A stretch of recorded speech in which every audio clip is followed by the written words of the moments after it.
안녕하십니까. 정확한 분석으로 시대 흐름을 읽어드리는 Y타임스 정세분석의 주북일입니다. 한미 간에 또 엇박자가 나고 있습니다. 대북 제재에 대한 생각도 다르고 대북 압박에 대해서도 시각차가 나고 있습니다. 한미 워킹그룹 한국 측 수석 대표를 맡고 있는 이도훈 외교부 한반도 평화교섭본부장이 18일 날 스티븐 비건 미 국무부 부장관 겸 대북정책 특별대표를 만났습니다. 이 두 사람은 최근 북한 동향과 관련된 대응 방안을 논의한 것으로 알려졌습니다. 국무부 청사가 아니라 외부에서 비건 부장관이라든지 또 미 행정부 인사들을 이도훈 본부장이 만났다고 그러는데요. 북한을 달래기 위해서 대북 제재 완화 문제, 그리고 북한의 군사적 도발에 대비한 대북 압박의 일환, 그래가지고 뭘 한다는 겁니까? 전략 자산 전개를 한다는 거죠. 여기에 대한 논의를 했다 하는 이야기입니다. 이날 회동이 주목을 받은 건 뭐냐면 북한의 이 남북 공동연락사무소 폭파 이후에 지금 남북 관계가 긴장 국면으로 가고 있는데 이 한미 양국의 고위 당국자 간의 첫 만남이기 때문에 그렇습니다. 그렇다면 이 한국 측의 이도훈 본부장은 미국에 무슨 이야기를 했을까요? 이게 궁금하죠. 이도훈 본부장은 미국 입국 당시에 기자들이 이제 물었습니다. 비건 부장관하고 왜 만나느냐 그랬더니 지금은 말할 수 없다 그러면서 즉답을 피했습니다. 그러나 이도훈 본부장의 방미 목적은 문재인 대통령이 발언을 통해서 유추를 해볼 수가 있습니다. 문재인 대통령은 17일 날 외교안보 원로들하고 만난 자리에서 이런 말을 했죠. 인내를 통해 상황을 관리하고 북한과 미국이 대화를 함으로써 난국을 극복해야 한다. 그런 말을 했죠. 또 여전히 도널드 트럼프 대통령하고 김정은 간의 신뢰가 돈독하니까 미북 관계와 남북 관계 개선의 여지가 있다라고 언급을 한 것으로 전해졌습니다. 둘 다 상황 판단을 아주 잘못하고 있는 것이지만 하여튼 결국은 이제 대통령의 뜻을 이도훈 본부장이 따를 수밖에 없겠죠. 이도훈 본부장이 비건 부장관을 만난 자리에서 미국에 건넬 말도 바로 이 대통령의 인식 범위를 크게 벗어나지는 못한다는 이야기죠. 당장 일본의 요미우리 신문은 19일 날 한미일 협의 소식통을 인용해 가지고 이런 보도를 했습니다. 이도훈 외교본부장이 이 정세가 긴박해지고 있다고 호소해 가지고 대북 경제 제재 완화를 양해하도록 미국을 설득할 예정이다. 그렇게 말한 겁니다. 더불어서 대북 제재 완화하고 관련해 가지고 한미 간의 협의가 잘 이루어지지 않고 끝나게 되면 한국은 단독으로 대북 지원을 하는 방안을 검토하게 될 것이다. 이걸 이제 미국 측에 통보한다는 겁니다. 외교부 관계자는 이런 보도에 대해서 추측성이다, 신뢰할 게 아니다라고 선을 그었습니다만은 우리 신문이 취재를 해보니까 요미우리 신문의 보도 내용이 상당히 근거가 있는 것으로 확인이 됐습니다. 이도훈 본부장이 비건 부장관하고 협의를 한 내용은 개성공단이라든지 금강산 관광 등의 일부 제재 해제 요구이고요. 여기에 대해서 민족 간 내부 거래로서의 특수성을 미국이 인정해 달라고 했다는 겁니다. 이도훈 본부장은 특히 남북 간의 관계 개선이 미북 간의 관계 개선으로 이어질 수 있지 않겠느냐.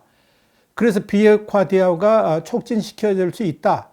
이런 구상을 전달한 것으로 알려졌습니다. 결국 방점은 뭐냐면 현재 민주당 내부에서 강력하게 일고 있죠. 대북 제재 전면 완화 방침, 그리고 한미 워킹그룹 해체, 이걸 통해서 남북 관계 개선을 해보려고 하는 그런 생각이 있다는 이야기입니다. 미국 측은 한국 측의 이런 요구에 대해서 무슨 대답을 했을까요? 대북 제재 완화를 통한 남북 관계 개선을 요구하는 한국 측 요구에 대해서 미국 측은 완강하게 거부사를 필요한 것으로 알려졌습니다. 사실 이도훈 본부장이 비건 부장관을 만나기 직전에 이런 결말은 이미 예상이 됐었죠. 이도훈 본부장이 미국에 입국한 바로 그날 트럼프 대통령은 북한에 대한 기존의 제재 행정명령을 1년 연장했습니다. 그러면서 북한이 추구하는 핵과 미사일 프로그램이 미국의 안보 및 외교, 경제에 특별한 위협이 되고 있다고 밝혔습니다. 트럼프 대통령이 효력을 연장시킨 북한 관련 행정명령 6건이 뭐냐면 북한은 물론이고 북한과 거리하는 제3국의 개인 및 기업에 대한 다양한 경제 제재를 담고 있습니다. 데이비스 트위럴 미 국무부 동아태 차관보도 이날 북한에 관해 중국과 협력할 방법을 찾고 싶다 그러면서 대북 제재 강화 가능성을 시사를 했습니다. 이렇게 대북 제재의 완화에 대해서 결코 양보 의사가 없음을 분명히 하고 있는 상황에서 한국 측 이도원 본부장이 대북 제재 해제의 일부 해제를 요구했으니까 미국 입장에서는 결코 용납할 수 없는 상황이 된 겁니다. 여기에 이도원 본부장은 대북 제재 완화를 미국이 받아들이지 아니하면 한국 단독으로 대북 지원을 하는 방안을 검토하게 될 것이라고 미국 측에 통보했다는 건데요. 미국의 반응 어땠을 것 같습니까? 당연히 분명한 반대 의사와 함께 한국 측이 단독으로 대북 지원에 나서게 된다면 그에 상응하는 조치를 미국이 취할 수도 있다는 것을 경고한 것으로 알려졌습니다. 여기서 이 상응하는 조치란 게 뭐냐면 세컨더리 보이콧을 말하는 거죠. 만약에 이 세컨더리 보이콧이 실제 취해진다 그러면 한국 경제는 그야말로 심각한 위기에 빠질 수 있습니다. 오히려 미국 측은 북한의 최근 도발을 비상한 위협으로 규정을 했습니다. 그러면서 한미연합훈련을 재개해야 된다. 그리고 전략자산 전개를 해야 된다. 이렇게 주장한 것으로 보입니다. 이런 미국 측 기류는 데이비드 헬비 미 국방부 인도태평양 안보차관보 대행이 18일 날 발언한 데서 엿볼 수가 있습니다. 헬비 차관보 대행은 이날 최근 며칠간 북한이 지속해서 영내에 비상한 위협을 가하고 있다 그러면서 한미연합 군사훈련 재개 그리고 전략자산 전개는 가장 효과적인 연합 억지력 보장으로 한국과 지속해서 이야기하는 바 중에 하나다 이렇게 말을 했습니다.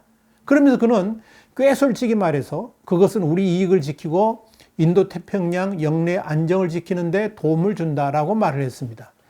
이런 전략자산 전개에 대해서 미국은 이미 중국 측에도 통보한 것으로 전해졌습니다.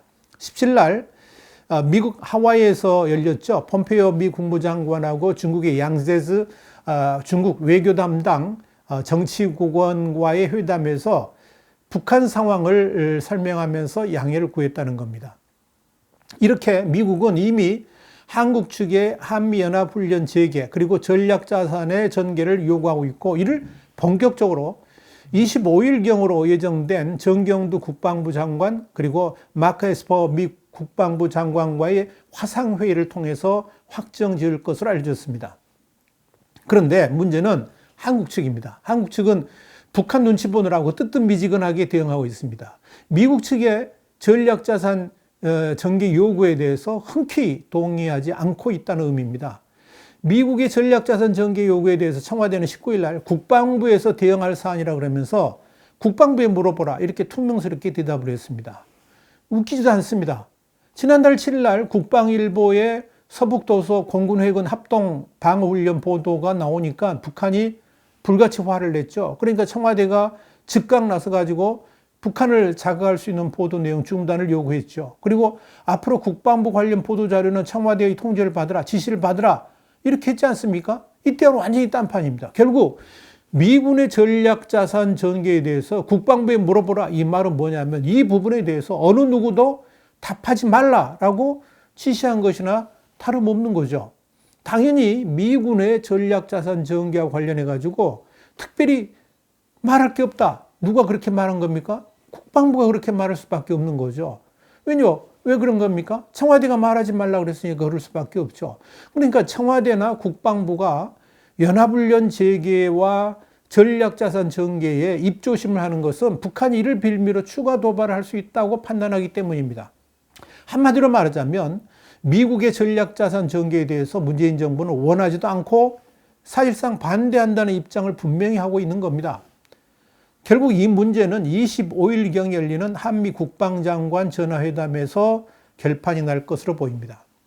문제는 이 회담에서 정경두 장관이 미국의 전략자산 전개에 대해서 부정적 의견을 표출할 경우에 미국이 어떻게 대응할 것인가 하는 문제입니다. 여러분 어떻게 할 것 같습니까? 이 북한에 대한 전략자산의 전개는 북한이 더 이상의 도발을 하지 못하도록 억제하는 효과를 갖습니다. 이것은 한국의 안전을 지키려고 하는 한미동맹 본연의 목적도 있습니다만은 미국의 국익과도 직접적인 연관이 있습니다.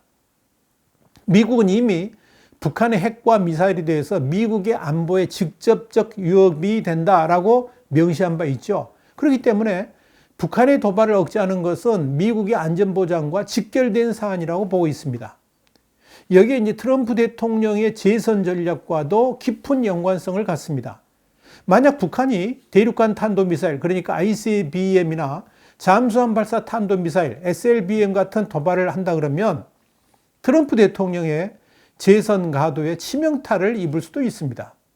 그래서 미국의 전략자산 전개는 한국이 동의하지 않는다 할지라도 반드시 전개를 해야만 되는 입장인 겁니다. 이미 미국은 한국이 동의 없이 수차례 미국의 전략자산을 일본과 협의하기도 했고요. 일본하고 공동으로 전개를 했고 또 미국 단독으로 전개를 해온 바 있습니다. 지난 17일에도 B-52H 전략폭격기가 동해상에서 초계 비행 훈련에 나섰죠. 미군은 이와 관련된 사진을 19일 날 공개를 했습니다. 북한 보라는 거죠.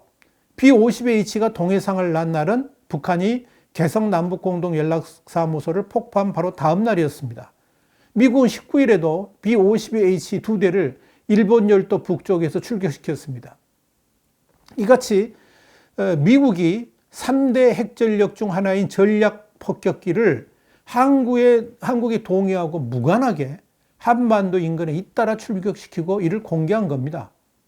결국 미군의 전략자산 전개에 대해서 한국의 동의 여부하고 관계없이 미국은 어차피 미국으로서의 할 일이 뭐냐, 이 자기들이 전략자산 전개 가지고 미국의 국익을 위해서 또 트럼프 대통령의 재선 전략을 위해서 한다는 겁니다. 그렇다면 한국 측 입장에서 동의를 하느냐 마느냐 하는 거 아무런 의미가 없습니다.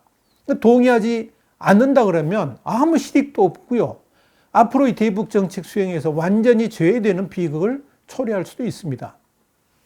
그런 관점에서 25일로 예정된 한미 국방장관 전화통화에서 결국 전략자산 전개에 동의하지 않을 수밖에 없지 않겠느냐, 동의할 수밖에 없지 않겠느냐, 이런 현실적인 판단이 나오는 겁니다. 그럼에도 불구하고 한국 측이 동의하지 않는다면 이건 국민의 안전을 내팽개친 정권, 북한의 하명을 받는 정권이라는 오명을 뒤집어 쓸 수도 있을 겁니다. 자, 그렇다면 앞으로 어떻게 될까요? 크게 두 가지 이슈를 다시 한번 정리해 보겠습니다. 첫째는 대북 제재 완화 문제 어떻게 될까요? 한국의 뜻과는 달리 금강산 관광, 개성공단 재개 이런 대북 제재 일부 완화는 미국이 결코 수용하지 않을 겁니다. 그렇다고 한국 측이 마음대로 제기하지도 못할 겁니다. 이제까지 그래왔던 것처럼 문재인 정권은 또 말로만 생색내고 북한에 아무것도 해주지 않는 정권이 될 겁니다. 한국을 둘러싼 국제정세는 전혀 생각하지도 않고 우물한 개구리식의 외교만 생각하니까 그야말로 바보 같은 행동만 되풀이하고 있는 겁니다. 그렇다면 그럼에도 불구하고 한국 단독으로 대북 제재 해제를 시도한다 그러면 어떻게 될까요? 아마 상상하기도 힘든 끔찍한 일들이 벌어지게 될 겁니다. 민주당 내에서는 미국에서 동맹이 그렇게 하면 되느냐 그러면서 화 한번 내고 말 거다. 그러니까 해도 된다. 이런 예상들을 합니다만은 그건 국제 정세를 모르는 아주 어리석은 판단입니다. 박근혜 정권 때 왜 개성공단 폐쇄가 결정된 것이 아십니까? 전 세계가 대북 제재를 해야 된다고 유엔 안보리에서 나섰는데 정작 당사국인 한국이 대북 제재와 정반대의 조치를 취하고 있다는 것에 대해서 중국이 가장 먼저 이의 제기를 했습니다. 그래서 어쩔 수 없이 개성공단 폐쇄 결정을 내린 겁니다. 그렇다면 문재인 정권이 독자적으로 제재 완화 조치를 하면 어떻게 될까요? 미국이 주도하는 대북 제재 울타리는 완전히 무너지게 될 겁니다. 당사국인 한국도 제재 완화를 하는데 중국이나 다른 나라가 제재 해제를 해도 할 말이 없어지게 되기 때문이죠. 그래서 이제 이런 도미노 현상을 막기 위해서라도 미국은 한국의 세컨더리 보이콧을 할 수밖에 없게 됩니다. 이런 기본적인 외교 원리도 알지 못하는 자들이 지금 한국의 독자적 제재 해제를 말하고 있는 겁니다. 세컨더리 보이콧이 실제로 행해지면 어떻게 되냐고요? 간단하게 말씀드리자면 세컨다리 보이콧의 대상이 어느 한 기업만이 아니고요. 관련된 금융기관도 다 포함됩니다. 그리고 심지어 정부기관까지 포함될 수 있습니다. 그렇게 된다면 한국 경제도 문을 닫아야 될 겁니다. 그러니 해볼 테면 해보라는 거죠. 자, 두 번째 이슈는 뭡니까? 미국의 전략자산 전개 어떻게 될 것인가 이거죠. 다시 말씀드리지만 한국이 동의 없어도 미국은 뜻대로 갑니다. 전략자산 전개는 사실상 이미 시작됐습니다. 한반도 주변에 이미 핵 항공모함 3척이 떠 있습니다. B-52 폭격기도 이미 한반도 주변을 훑고 있습니다. 한국이 동의를 안 해도 미국은 갈 길을 간다는 겁니다. B-2, B-52 등의 폭격기, B-35 전투기, 항공모함, 핵 잠수함 같은 전략자산들이 다시 전개될 겁니다. 이들은 북한이 극도로 민감하게 반응하는 미국의 대표적인 전략자산들입니다. 목표를 정밀 폭격도 하고 초토화시킬 수 있는 압도적인 위력을 갖고 있습니다. 다시 강조합니다만은 미국의 전략자산 전개는 미국의 국익과 관련된 것이고 트럼프 대통령의 재선 전략과도 맞물려 있습니다. 그러니까 한국이 딴 생각해서는 안 되는 겁니다. 제발 좀 정신 차리시기 바랍니다. 와이타임스 정세 분석이었습니다. 다음 시간에 다시 뵙겠습니다. 감사합니다.